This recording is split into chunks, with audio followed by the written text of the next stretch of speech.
well, welcome everybody to the Rotary Club of Dupont Circle. My name is Kristen Post. I am a many years ago former president and current secretary of the club. And we are excited to have a guest speaker tonight, Rachel Kadani. Kadani, that's it, Kadani.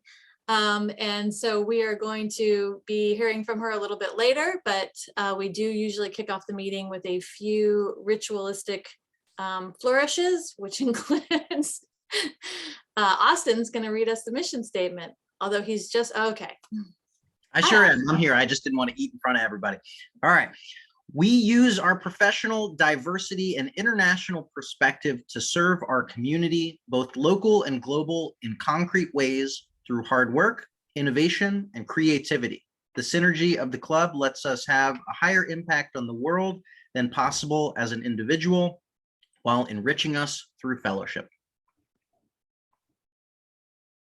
Thank you very much, Austin. It's always inspiring to hear those words. And then we have Luke, our president, joining us. Unfortunately, Luke was not feeling too great today, so that's why I've been stepping into his rather large 6'2" shoes tonight. I don't know, he might have really tiny feet. I don't know enough about Luke's shoe size. But Luke, welcome, and we're going to move on to Phil, who is going to start with a toast. Yes, everyone. So I'd like to propose a toast. It is 2022, and I am hopeful, and I would like to say that I think 2022 is going to be a better year than 2021. So cheers to that. Cheers. Cheers, and again, Happy New Year. Chin chin. Yes. All right. Well, let's see. Do we have any business and announcements? I feel like I should, but I don't. I probably should have our first of all, I would say the big announcement is our club needs leaders. We have elections and we have president and secretary and treasurer. Actually, I guess treasurer's a little bit stepped into, director and president-elect, which means you would be 2 years from now president. A really great position just to put yourself right in, because you'll have a year of kind of apprenticeship. So so really we should have had these elections in December, and we're kind of getting a little bit behind the curve as a club. So think about it, tell everybody what you're thinking about, and ask questions, and we will help you along the way. So that's the big announcement. Anything from Mandy District that we should be tracking on? The district conference is coming up the last weekend in April, which I believe it starts April 29th.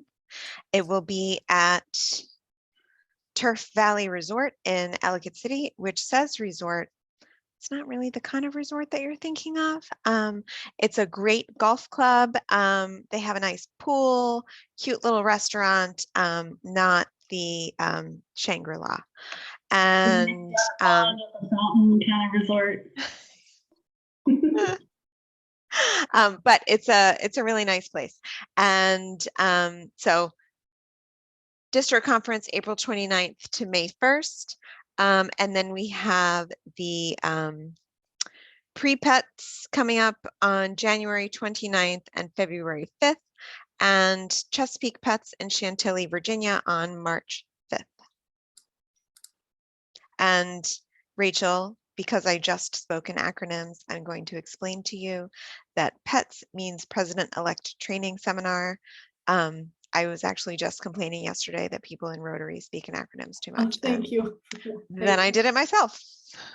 And what that means is anybody who wants to step into the role of president will immediately be trained on what it means to be club president. It's a really great, actually very inspiring training. I stepped into the role as a non-president before we were a chartered club, and then once we chartered, I was able to go to the meeting, and I have to admit, I was kind of like, I know everything, I've done this for whatever several months, and what are they going to tell me? And it really was just like energizing, because you're meeting other presidents, you hear what other clubs are going through, and you get like actual tips and tricks for your year. So so that's paid for by the club, right? And virtual? Actually, I was Yes. gonna say on that virtual, right? Yeah, June, or I'm sorry, we're in the month of January, not June. Wishful thinking because it was 20 degrees this morning. So January 29th and February 5th are virtual. So not only is it free for you to attend, but people who are not even PEs, presidents-elects, but want to just learn more about some of these leadership tactics and what it means to be president of the club, they can attend to. So start getting your free time to zoom in. I know. I feel like this stuff used to be like $100 and I would have to drive to like Frederick or something and attend one of these things. And now I'm like, wait, can't we keep doing everything on Zoom? It's free and I don't have to drive anywhere. And I don't But get any speeding tickets in Maryland because they're all that damn. But anyway, okay. And the other exciting news is we had former district governor, Rich Glover, who's our current district foundation chair. And Melissa, welcome. Hi, gang. Good. Well, welcome. We're just kind of doing some announcements, but I was just saying last week we had Rich Glover here and he was kind of giving us some challenges in terms of meeting some of the goals. And Mandy has shepherded the final two peace. Now I'm getting myself, don't say peace fellow. Paul Harris Paul Fellows, Harris, yes. So Melissa, I should ask if you have received your pin for Paul Harris because it might have been mailed directly to you. But Melissa was kind enough to make sure that our club got credit for her getting a Paul Harris Fellow. So that was my biggest Rotary accomplishment of the week. Figuring out the paperwork. I have not received it yet, but I Okay. did get an email at the end of last week basically saying, yes, we've made the correction and it's being attributed. It might take 72 hours to like show up in the system. Okay. All right. Thank you. So thank you for fixing that. Our club is meeting the challenge to be qualified for matching grants from the district in one respect. I think that's right. And it doesn't hurt to have more people who are Paul Harris Fellows. So if you're starting to give now, that means that you'll be a Paul Harris Fellow whenever you reach the $1,000 mark. So I do it every month, and I think it's nice to get these pins randomly because I don't know when I'm reaching the next mark. So anyway, so that's and giving $1,000 to the district to Rotary as a foundation is as we saw last week, gives us money back too. So it's your win-win. So yeah. So, and Luke wanted to remind everybody that we not only do we have the district convention, we're looking forward to the summer international convention in Houston, and we have money, and that's another real inspiring opportunity to. I mean, that's really fun because you have young folks who are walking around with all these pins on as Rotaractors and interactors, and then you have, a group from Malaysia and a group from, Nepal, and they're all kind of going to these different sessions, and you're learning a lot, and it feels very international, which I think, Rachel, you would probably appreciate too, because it seems like your life is very international and you enjoy the travel and the interaction with others. So I think you're a natural born Rotarian. Not that we're going to recruit you tonight, but seed's been planted. So are there any other announcements?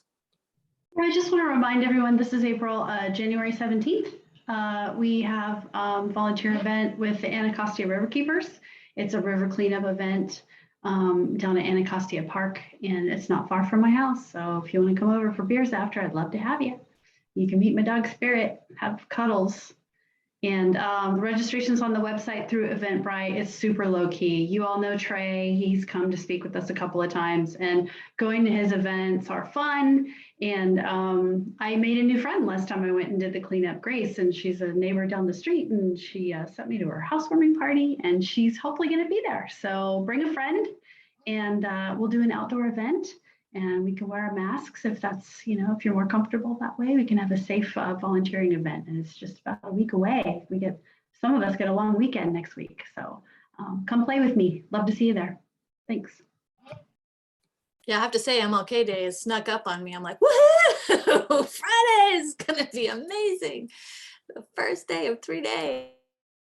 But I will be there, April. I'm saying this verbally right now. I will, whatever the temperature is, I will do my duty. Bring hubby. That's great. It'll be a party. So, and then Trey is coming back to speak to the club, which is Rotary's Water Month. So that's a speaker we've had before, and we'll hear from him again. I think that's what Luke wants us to know there. But speaking of speakers, let's go ahead and give the mic to April, and she will introduce our speaker for tonight. Well, I want to introduce one of my favorite human beings on the planet, Rachel Kadani. So in love with this woman. I've known Rachel since I was, I don't know, about 20. We were roommates in DC when I first got here. And she's a public health nurse. She's got almost 20 years experience overseas and here domestically. And I've watched her as she's taken on such amazing projects, been on the ride and really enjoying it. From the shitholes to telehealth, way before people really were okay with telehealth. And I'm so proud of her. She works for Peace Corps now, and I wish I was there working with her.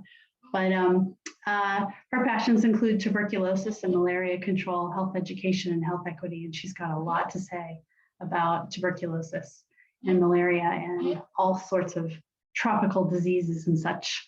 And she grew up in Jersey. She's got a master's in public health from Johns Hopkins. And she got her diploma in tropical nursing from the London School of Hygiene and Tropical Nursing. And she's worked in Angola. She's worked in the Republic of Georgia, and she'll tell you more about those things. She was in Arlington, Virginia as a tuberculosis supervisor, and then she was the COVID-19 operations chief with Arlington County government. And boy, those were some stories, let me tell you. Wow. And she now works in DC with the Peace Corps, like I mentioned, as a quality improvement nurse and helping to make sure that our medical officers in countries all over the world have the training they need and that they're giving our volunteers the care that they deserve working overseas. It's a wonderful job. So, and she has two beautiful 3-year-old twins, an amazing husband who I adore.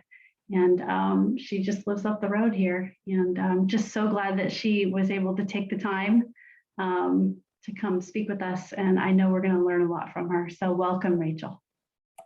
You're making my cheeks hurt from smiling so hard, April. I love you so much. I'm just so honored to be here. Should I go ahead and get started? Right, baby. All right. Well, I couldn't be more honored to be here with you guys tonight. And I'm going to probably take about 20 minutes when I ran through this. That's about as long as it took, but feel free to lob questions at me as we go through.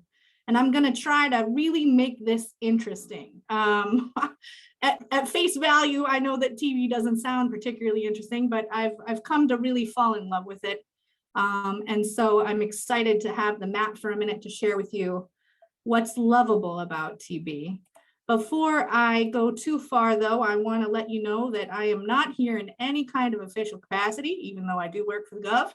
And any views expressed this evening are just mine. Also, our beautiful cat, Jazz Jr., JJ, may make a guest appearance anytime. So I apologize in advance, but he's very cute. He loves Zoom calls and to hop on while I'm talking. So if you see something flash, furry flash before your screen, it's JJ. All right, so how does one fall in love with TB? Well, it's a circuitous route and not ever one I expected to be on. I was born in Ann Arbor, Michigan. I grew up in Jersey. I knew absolutely nothing about TB until I saw the lovely movie Moulin Rouge, which you may be familiar with, in which the main character had something called consumption. And I was like, that's a bummer. And that was really a long time ago. And thank God I don't ever have to think about this again. And I didn't until I applied to nursing school at Emory, where I got my degree. And to get in, I had to have something called a TB skin test, which is that thing where they put a little liquid under your forearm skin to see whether you react, which would suggest that you have an infection. And I thought, I'm not in Moulin Rouge. This ain't the olden days. I don't know why you're doing this, but I'll play. And I really didn't have a solid sense of what TB was about and never imagined that I would have much to do with it. Fast forward a couple years later, I was intrigued by Africa and work in malaria. So I went to the London School of Hygiene and Tropical Medicine, and I did a diploma in tropical nursing, emphasis on the tropical. And I was like, yes, I'm gonna go and I'm gonna work in malaria in Africa. I'm gonna sign up with Doctors Without Borders, which I did. And they are gonna be my passport to tropical nursing. And I was wrong. Instead, they said, why don't you come to the very cold Republic of Georgia and kick off the first drug-resistant TB program in the country? And I was like, oh my God, okay, I guess I will. I got a really quick education in the disease process that is TB, but I got an even bigger life lesson in just how devastating a disease it is. And so tonight's presentation is dedicated to those patients in Zugdidi, Georgia, that were my entree into the world of TB, many of whom survived and several that I still mourn the loss of to this day. So they were my why. They are the reason why I fell in love with battling this disease. And as April mentioned, I've held several positions where I've done just that. Most recently in Arlington, Virginia, here at home, as the TB supervisor for Arlington County, right before I joined Peace Corps. So that's the reason why. And since it's late on a Tuesday night, and I want this to not just be informative, but slightly entertaining because it is fairly gruesome, I'm gonna rename tonight's presentation Interview with the TB Bacillus. And this is courtesy of the people of the 1800s in New England that believed that TB, in fact, was transmitted by vampires. That's right, why not? They had the Salem witches, why wouldn't they also have TB spreading vampires? So if we were to take TB, sit it down and interview it, what would it tell us about itself? And that's how we're gonna do this tonight. The first thing that it would tell us is that it's old. It is super ancient. That it is wicked smart, especially in how it transmits, that it is everywhere, that it loves chaos and neglect, and that it fears respect and commitment. So we're going to challenge this bacilli that we are interviewing and put it to the test. So the first claim is that I am ancient, and that's true. TB was found in humans as far back as 9,000 years ago. This is an Egyptian mummy in the British Museum that was found to have TB. Ancient Greeks called it phthisis. In medieval times, they called it scrofula. In more recent eras, they called it consumption and the White Plague. And forever, we believed it to be hereditary, and or if you lived in New England in the 1800s, courtesy of vampires. It was not until 1882 that Dr. Robert Koch, a German doctor, discovered that it was in fact a bacteria, which was thrilling to the medical community. Scientists came up with the first antibiotic to treatment, which had sort of mediocre outcomes. In 1943, they realized they needed a much bigger arsenal to fight TB, and they put together a complement of 4 antibiotics that are even used today for TB treatment. I'm smart, and it is. So TB tears at the very fabric of what makes us human, which is our connections with one another. It monopolizes that, and it capitalizes on it.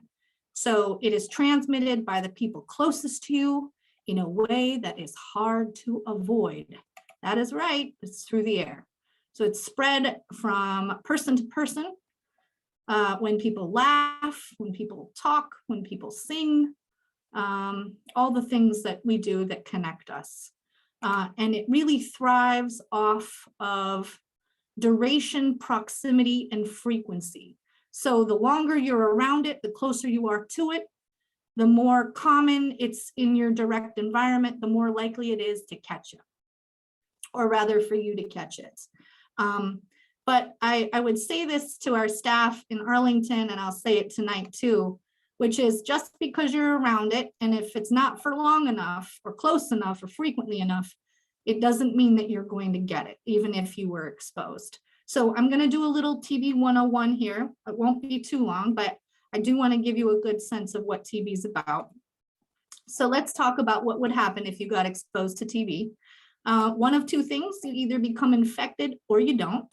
And if you become infected, it's considered latent if it's not active. So latent TB is dormant. That's sort of the sleeping TB.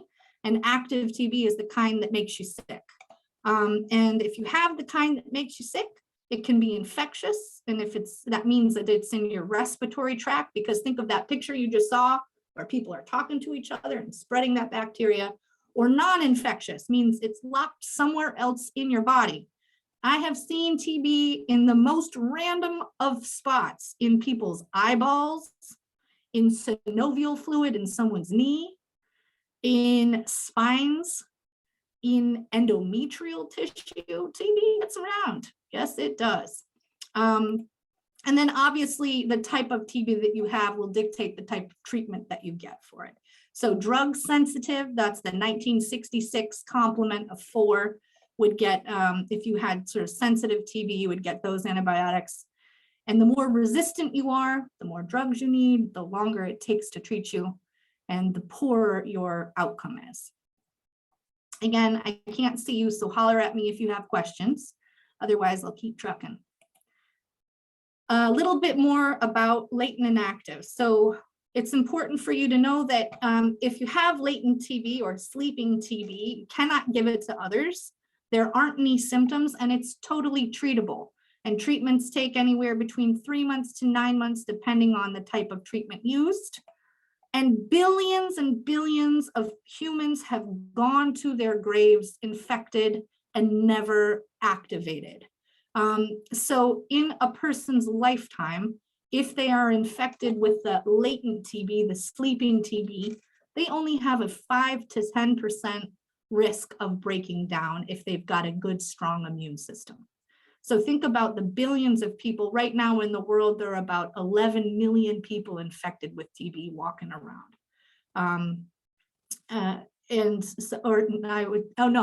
That's actually active, which is significantly more.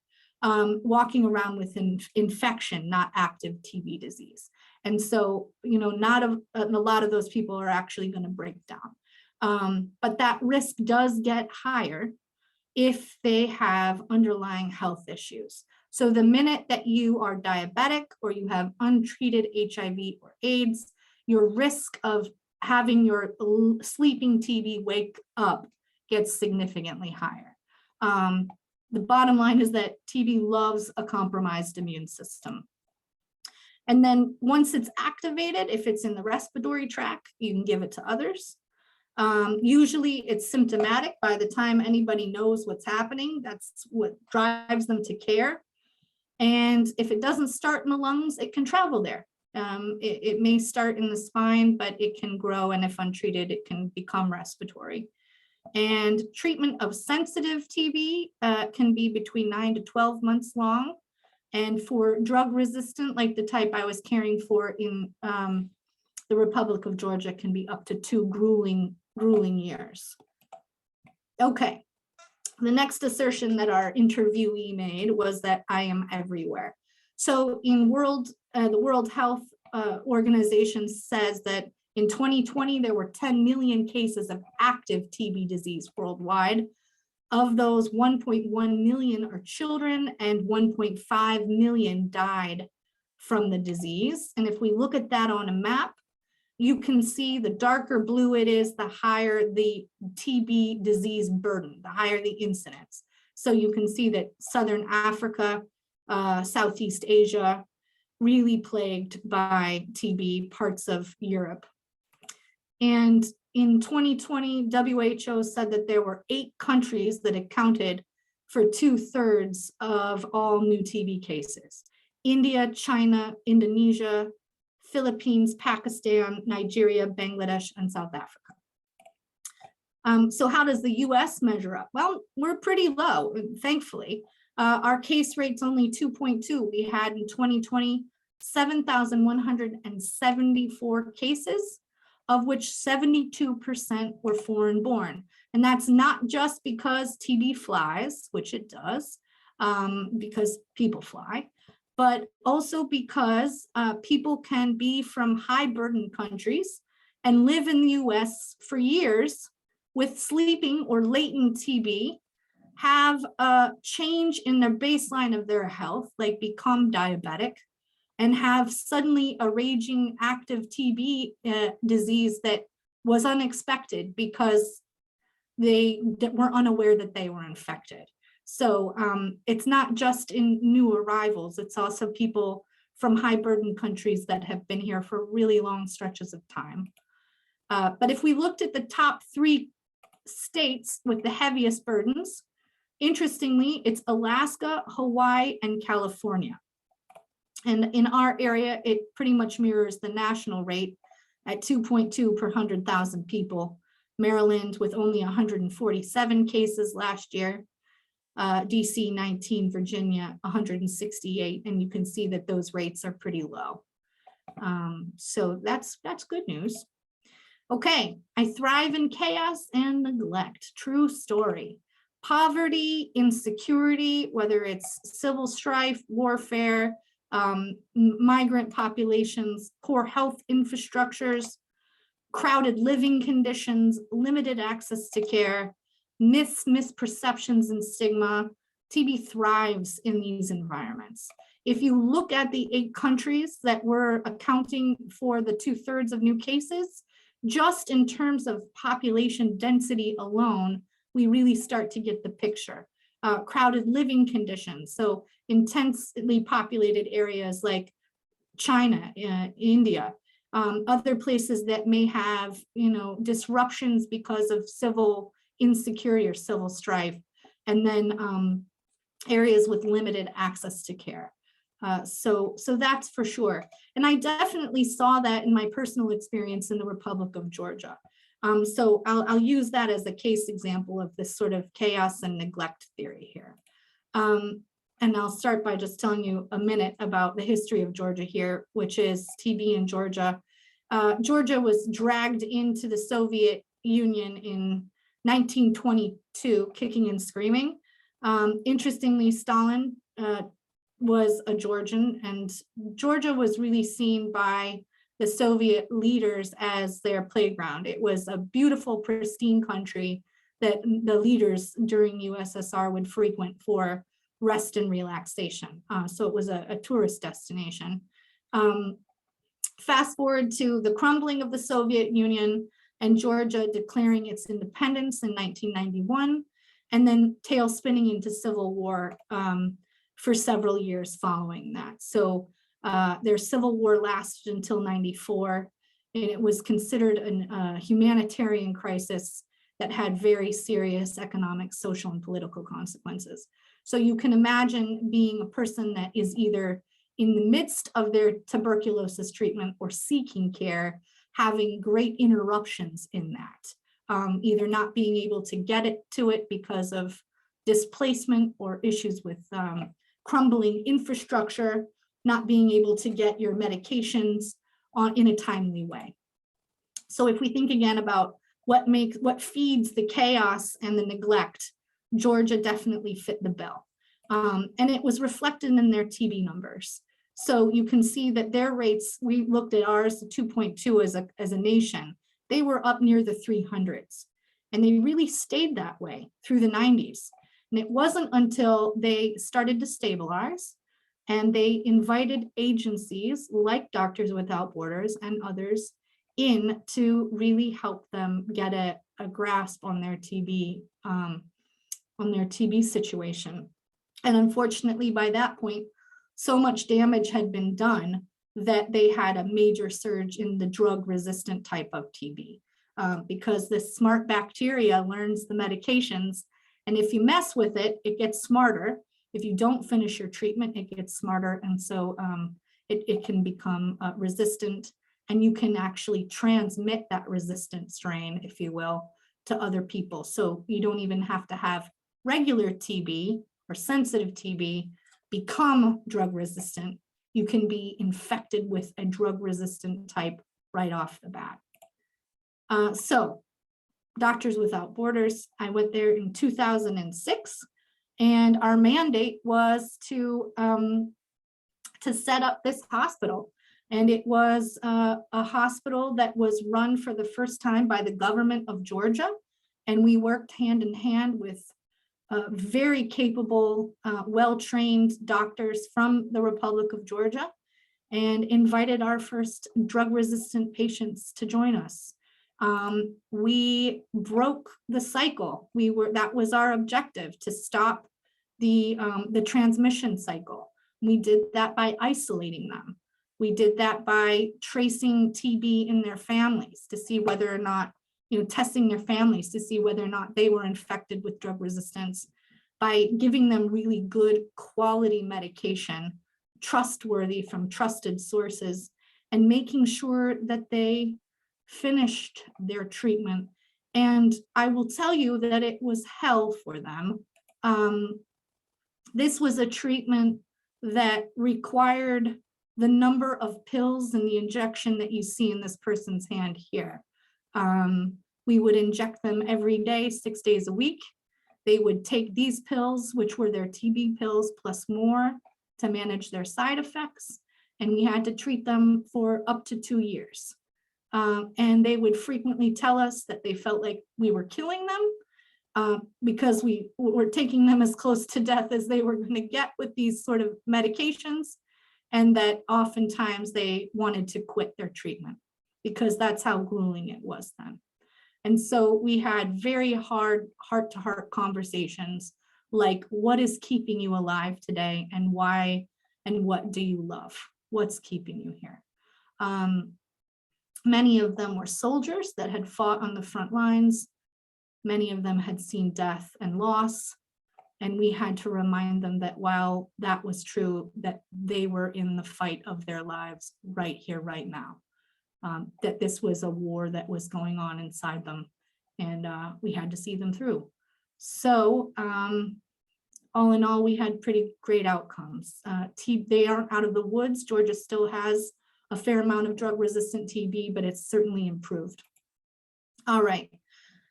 I fear, respect, and commitment, says Arbacellus, and that is true. TB insists on the attention it deserves. It is loud, it is proud, and if you ignore it, it gets even louder. And we learned that in the United States in the 80s with the AIDS epidemic.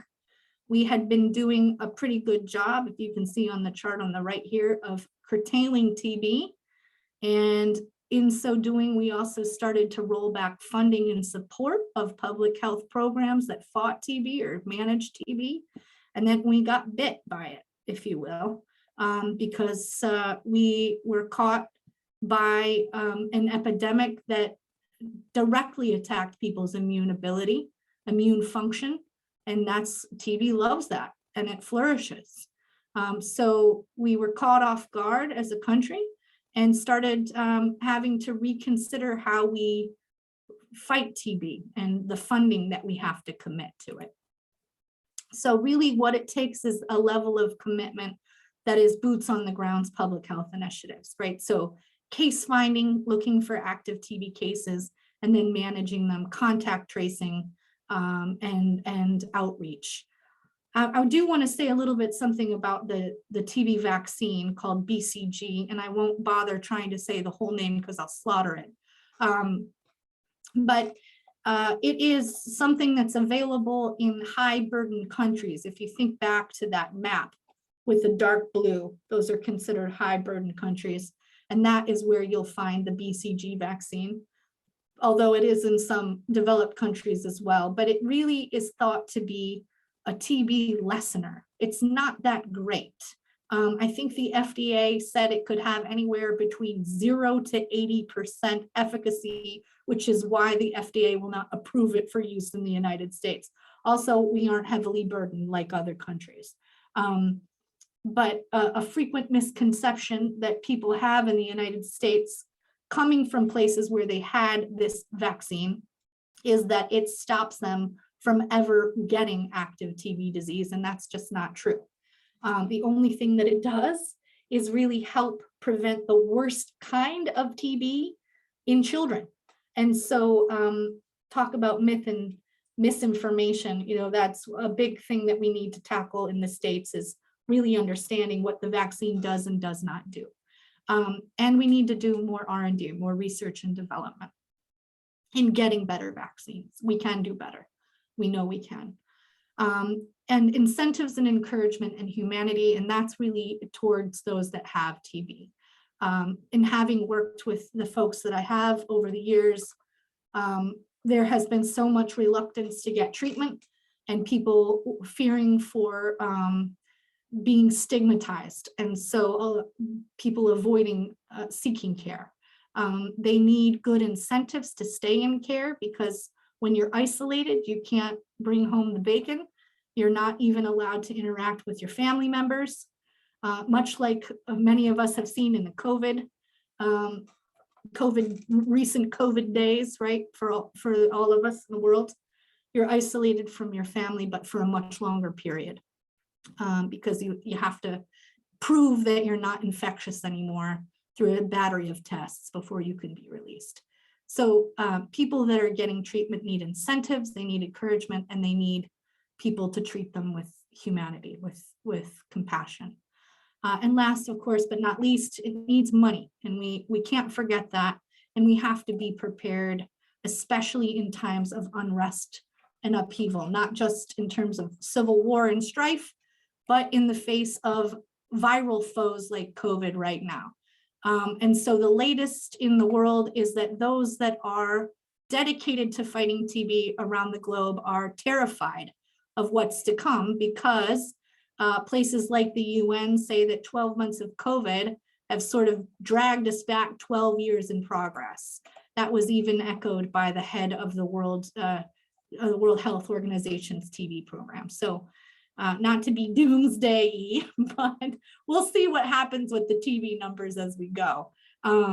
Again, we need to know better and need to make sure that we get ahead of the problem by giving it the respect and commitment it deserves. Rachel, can you give some examples of that? Because we've spoken about that in our club and internationally with Rotary, because our big cause with Rotary International is fighting polio. Right. And there's a lot of programs, door-to-door programs that have stopped because of COVID, because of risk of transmission of COVID. So what does that look like in terms of administering testing, treatment? Yeah, I mean, I think people have health infrastructures have really buckled. And so treatment interruption, maybe less of an issue, but I think the bigger issue is people seeking care. And so people staying home in lockdown, people misunderstanding that the cough that they have isn't COVID, but it's TB. But that's a wonderful question. And I don't think we're prepared for the answer, or that we know what that's really going to look like yet. But that's exactly right. Those kind of boots on the ground campaigns have been affected by COVID. Certainly as we see ICUs and hospitals around the world get strapped for staffing and equipment and capacity, people with TB have been pushed to the back burner because, what's going to take precedence, the thing that's going to kill you today or kill you over a longer, over years. So yeah, that's a great question. All right, so what do we do with all this? This heaviness is we spread the word, not the disease. TB is such a big deal that it even has an entire day dedicated to it. That's March 24th. So there's lots to look at on CDC's website to learn more about initiatives, both domestically and internationally. A really interesting one is called We Are TB. These are TB survivors that have a bunch of resources, both for people supporting people with TB and those with TB. And TB even has its own ambassador in the lovely Emma Thompson, who I think is a fabulous actress, and whose own son had TB. So I just am so grateful for your time tonight and for you inviting me to rattle off all this information. And obviously, If you want to talk more about TB, give me a holler. I'm at rkadani@gmail.com. And I'm going to stop talking now and answer any questions that you may have. Yay! Virtual round of applause. Thank you so much for your speaking, and you brought it in at a perfect time. That gives us plenty of time to ask questions. I know a million floated through my head as I was listening to you, but I want to make sure people who don't like hearing my voice all the time get a chance to say something. So anybody out there who would like to be among the many question askers? I feel like, again, because this is related to polio eradication and things that we talk about a lot, there might be some interesting questions out there. So you can raise your hand, or you can just unmute your mic and come on up.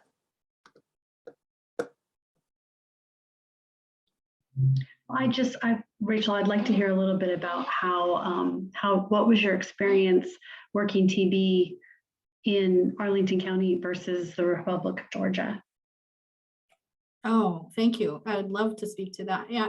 So a majority of the cases, it was funny. I knew a lot about the big ugly of drug-resistant TB, but and more or less about regular sensitive TB, but I didn't know a lot about latent TB infection and how to manage that, because that wasn't a priority in Georgia.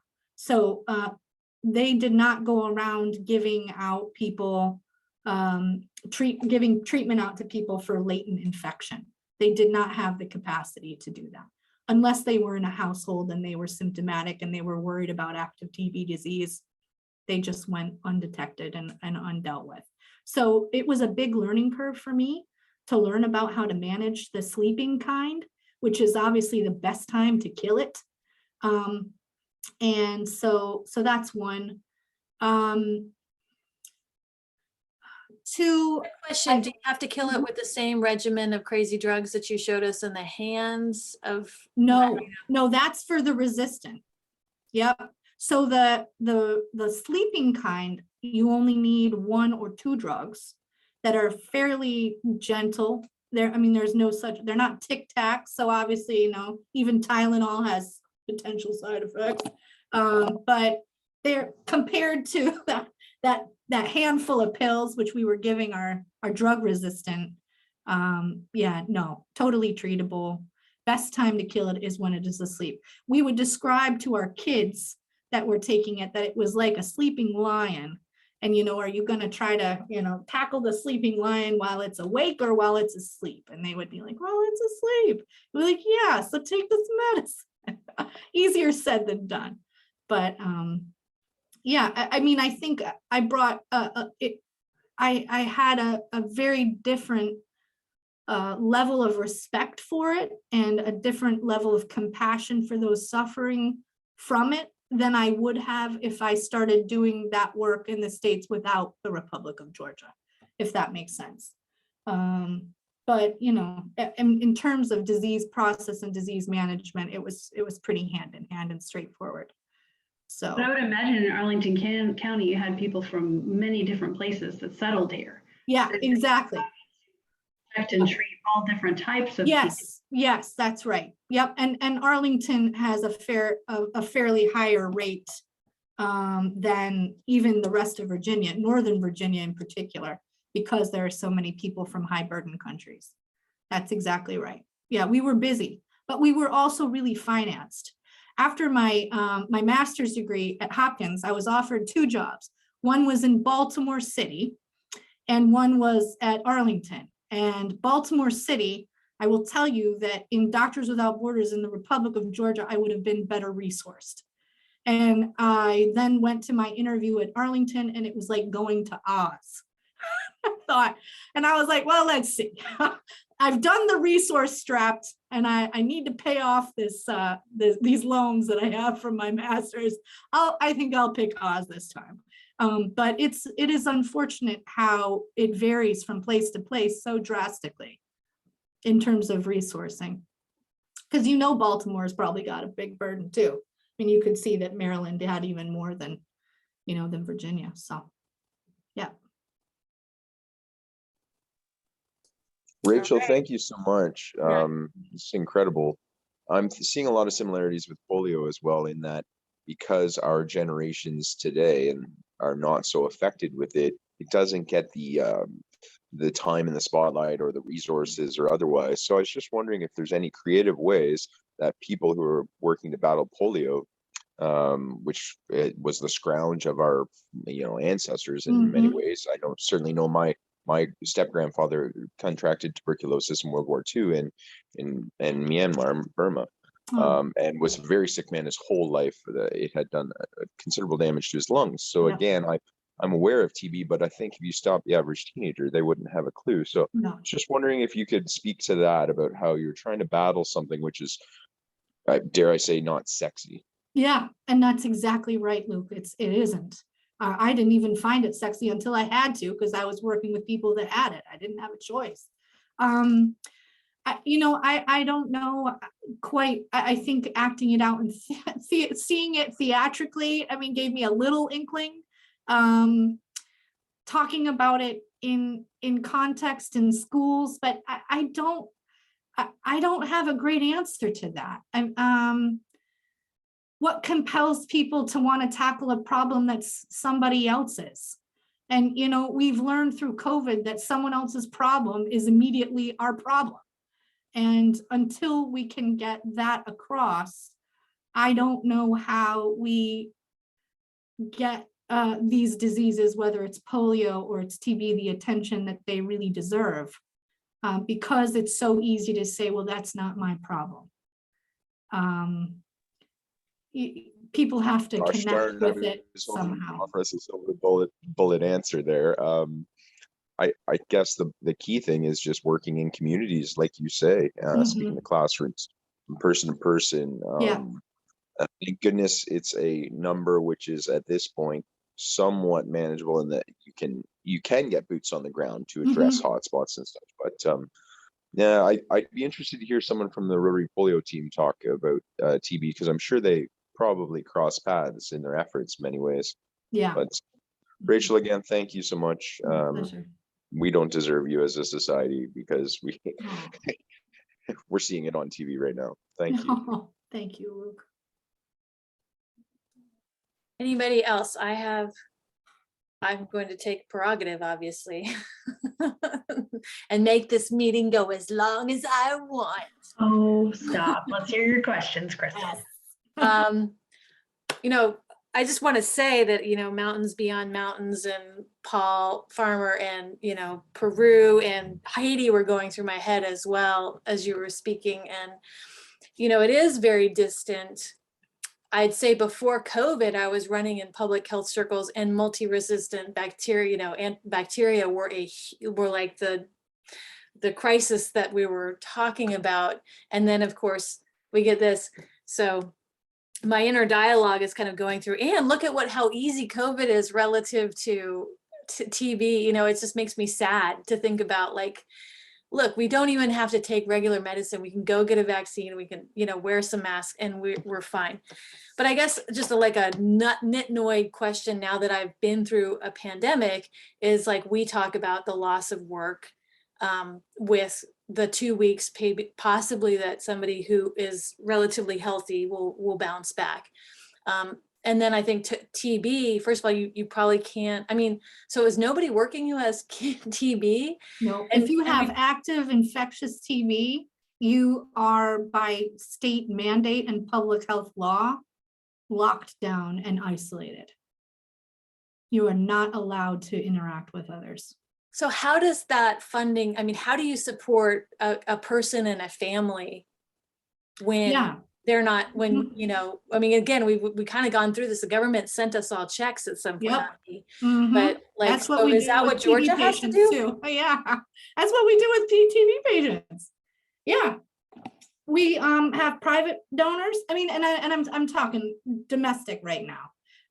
Internationally, they're very creative in trying to drum up money, and there are programs like MSF, Doctors Without Borders, that tackle any kind of disease, lots of different types of diseases, right? They aren't just a TB shop. That's not all they do, right? But so they use their funding streams for that. They are funded largely off of more sexy diseases like HIV and malaria, et cetera. Global Fund is for malaria, HIV, and TB. So there's money there.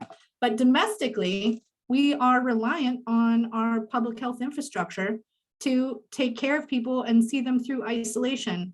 And I think that we would have a really strong case to say, if by state law, and it is in their code, and public health officers actually have the ability to put people under house arrest, which is insane, but it's true, because civil liberty be damned. It's, the safety of all over the safety of the one.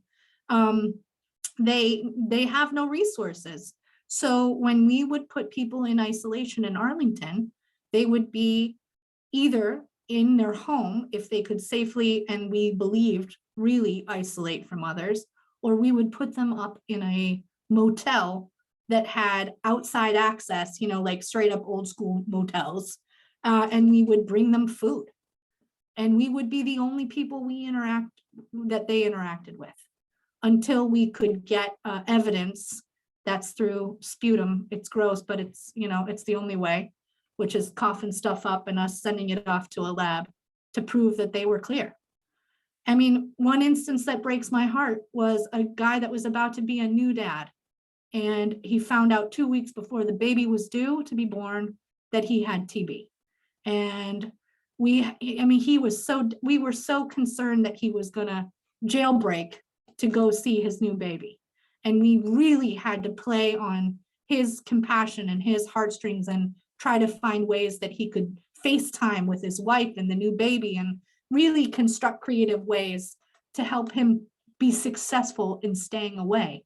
But that sucks, right? It just sucked. It sucked to see him go through it. It sucked for her, it sucked for the baby, but TB sucks, and again, until it gets the respect it deserves and until we start looking, it's really about health infrastructure. This is what we've got.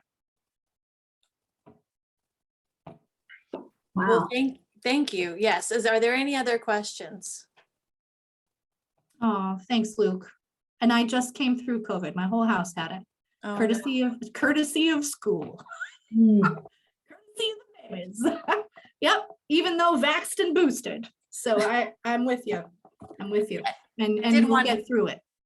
I did want to say, yeah, I said we just need to go get the vaccine and wear masks. But I mean, obviously, people are still getting it. I don't mean to dismiss that. And it is a smart virus, and it's already circumvented my boosting, my vaccine, that's the other part about respect, is that these bugs are smarter than we are and they evolve faster than we do.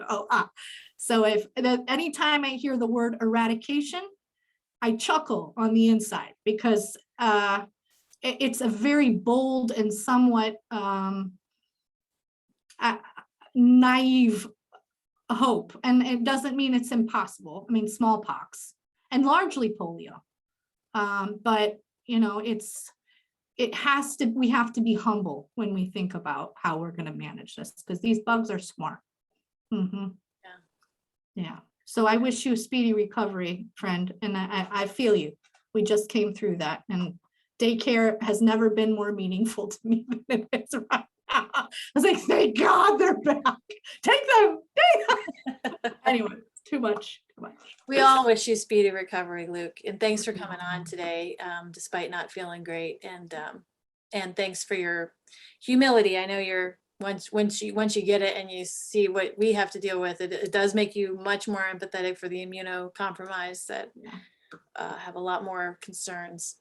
Well, with that, I would like to raise our spirits once again with our happy bucks. And again, thank you, Rachel, for your very, very awesome. I have to say, I loved, from an educator's point of view, I'm like, ooh, how do I integrate an interview with a thing as a teaching technique? Really good. I really loved it. Thanks. I tried to keep it fun for you. It can be you really brilliant educator. So I'm glad you're doing what you're doing. Thank you. So we'll move into happy bucks. This is a time where we throw meager pennies, dollars, $20, $100 into a communal pot to go toward one issue of our choosing for a quarter.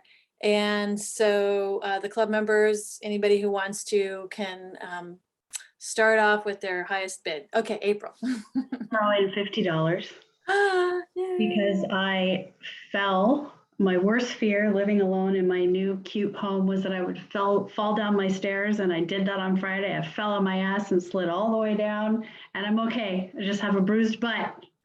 And also because Rachel gave a great talk tonight, and thank you. Thank you for your humility. Thank you for sharing your history and your why. I just really want to give happy dollars because you reminded me that when we have a why, that's where our passion is, and we just keep at it. So thank you for the reminder. That's a good start. Anybody else? Yeah, I'm going to put in 10. Thank you so much, Rachel. It was a wonderful presentation. It's stuff I've never heard before, so this was fascinating. And Happy New Year, everybody. Could somebody put the link to that in the chat, by the way? Which? To the PayPal? Oh, PayPal. Yeah, the right. PayPal. I mean, I should Sure, know what should keep the it. link is since I am the treasurer, but you know, these are things that I don't remember in my head, so I'll figure it out. I think it might be in our newsletter if I can come up with that. So I will find that as soon as I commit my happy bucks. I'm going to give 20. Rachel, this was an amazing presentation. I was thinking at the beginning of your talk, well, isn't it just like COVID? No, it's not. It is so different. And I have learned so much. Oh, thank you. And so very, very much appreciate your time and your talk tonight and loved having you as a speaker. I would listen to you talk about dirt on the bottom of your shoe if that is what you want to talk about. Come talk to me about everything. Also, I'm giving money to Rotary Babies because 2 of our former members, actually technically 3, Molly and John Fleming had a baby on the 28th of December. They now live in like Minneapolis or somewhere way out there where it's even colder than it is here. And Kirsten, our previous treasurer from years and years ago, she and her husband had a baby on January 3rd. So yay, Rotary Babies. And I'll throw in a bit of old news, but Amir and Leslie, who were both former members, had a baby in October. So a lot of baby booms. And I'll throw in my 20 in honor of, I think that's nice to welcome new life into the world as part of this. Obviously the bulk of the money though is in honor of Rachel and your great talk tonight and the work that you're doing. And I have to say, I know that I feel like all healthcare isn't getting enough respect, and then public health experts are getting even less respect. They're being cast as people who are being political rather than people who care for us all. And so, you know, I think the work of communicating has been shown to me how hard it is, how difficult it is, how it seems like you have a good intent and it gets interpreted not so. So, you know, I think there's a lot. I just think years down the road, we're all going to be learning from this and trying to learn how to get around some of this resistance of mental and spiritual agreement with what's best for all of us. So thank you for doing what you're doing. Any other discussion or comments or happy bucks? Let's put it that way. Okay, so Rachel, we're gonna keep the recording on for this, and then we're gonna turn it off. And Rachel has finally agreed to stay. But we are going to conclude with our 4-way test, which is a Rotary International. You know, the Rotary International has the 4-way test, and all of us as Rotarians know it by heart.